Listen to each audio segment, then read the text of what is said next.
Yeah, this'll make for a pretty fun year. So, as we all know, the MLB The Show 24 news cycle is just a little bit away.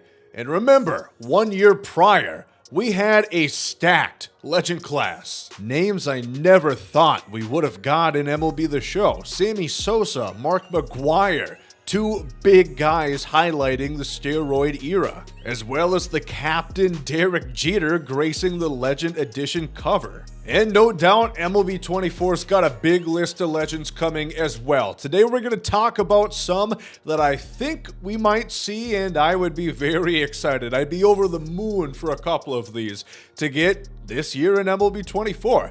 Let me know in the comments section, what legends do you guys want to see most in this year's title? Leave a like down below, subscribe to the channel, and subscribe to the baseball channel. I'll get my bias out of the way early. They've been kind to us Minnesotans, but we don't have Johan Santana. I think he would be one of the best pitching options within the entire game.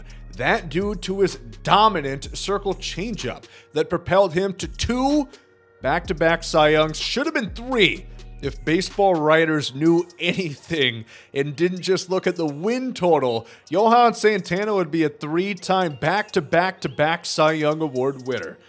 I'm not bitter about it. Not to mention that you could make a no-hitter card. Of course, his time with the Mets was brief, but he had some big moments in the Big Apple. Johan was so good. He was such a fun story. Of course, as a Rule 5 draftee, he first came in, he wasn't very good, but then he took the league by storm, and the rest is history. This one might be obvious, but we've been asking for it forever, since he retired. Adrian Beltre.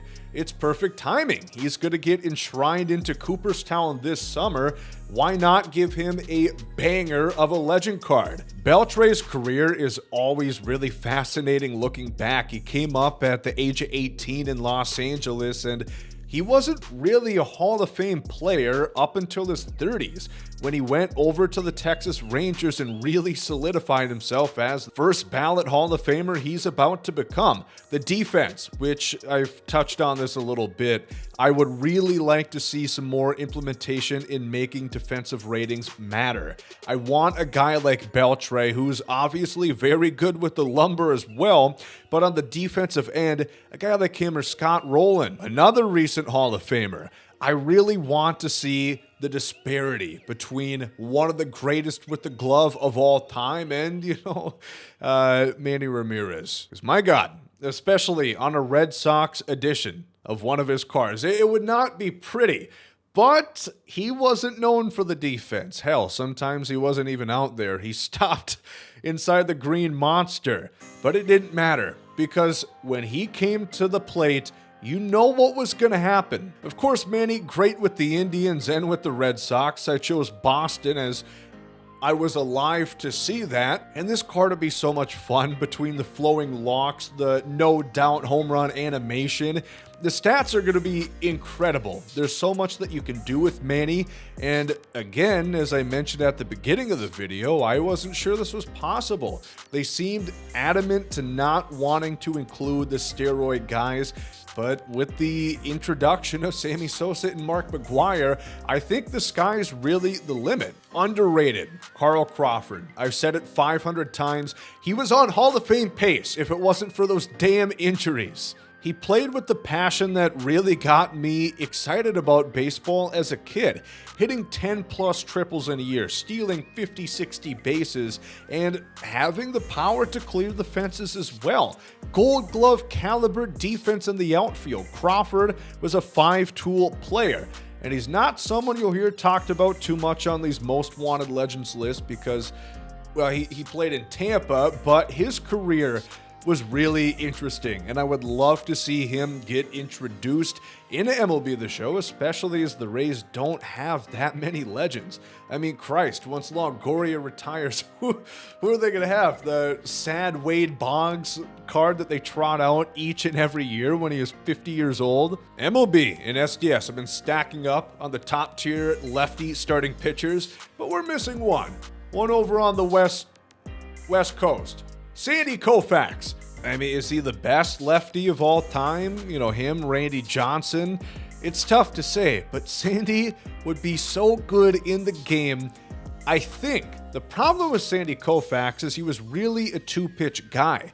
Now we've seen with Mariano Rivera and different pitchers that SDS will tend to give him the benefit of the doubt and go in the realm of usefulness opposed to realism, which I think they would do with Sandy as well. He was a four-seam and a curveball guy, but you can manufacture a couple more pitches, give him a sinker or something, so he's not going to be batting practice at the plate. I don't know if it even matter. We're talking a guy who realistically should have max hit per nine or damn near K per nine and BB nine easily clearing the 100 threshold.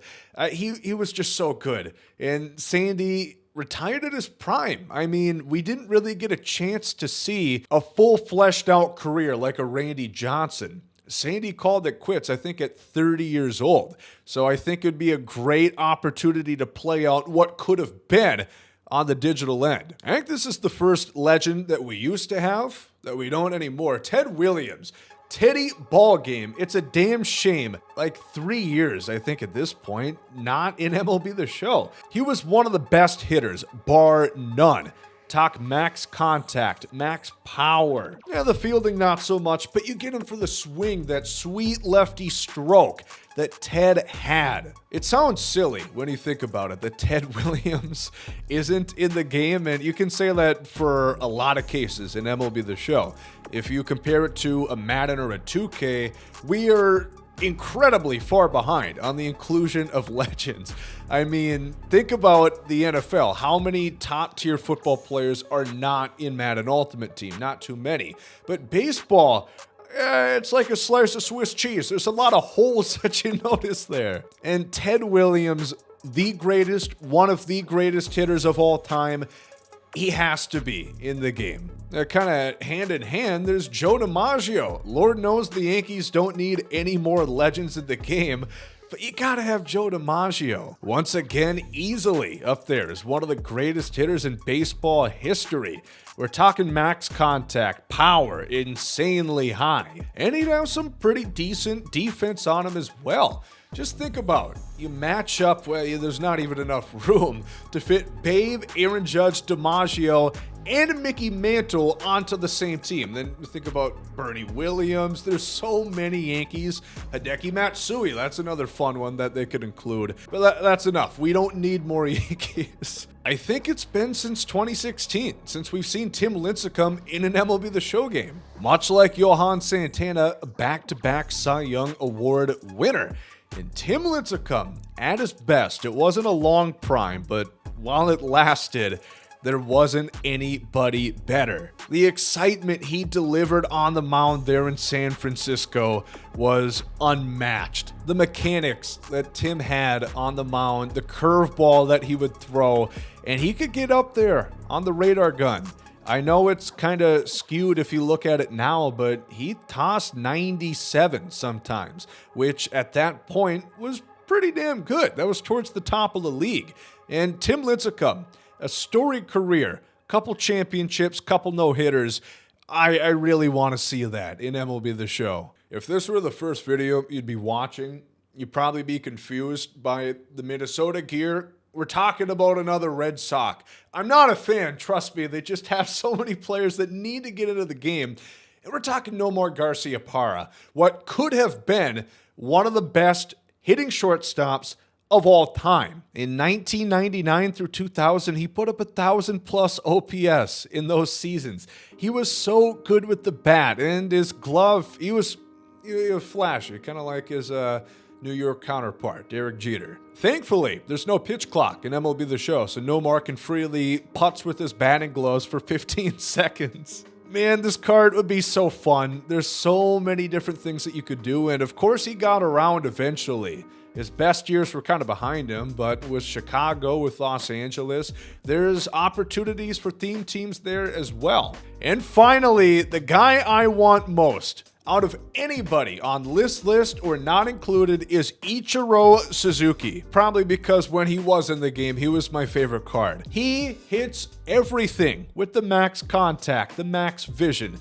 Now with clutch being such a big indicator as well, that being up to max, I mean, there would be few players with the PCI size as big as Ichiro's. You'd get your max speed, the defense well into the diamond threshold, and how they make cards now, like Tony Gwynn getting the power that he has, Ichiro might mess around and cross triple digits. He just might. You could get so weird. I'm pretty sure I saw a video of Ichiro pitching to like Japanese high school girls or something. So you could make like a two-way Ichiro card. It would be so fun. I really want to see him. He's one of my favorite baseball players of all time. And it's a damn shame that it's been, I think, like 4 years since he's been in MLB The Show. So that's my list. There's more that I would like to see. In an ideal world, we'd get more than 10. But if I could only pick 10, these are probably who I'd pick. Again, let me know in the comments section down below, who do you want to see introduced into MLB The Show 24? I get a guess. We're only a couple weeks away from hearing about the first names, and I am very excited for it. If you guys enjoyed this video, leave a like down below. Thank you all for watching.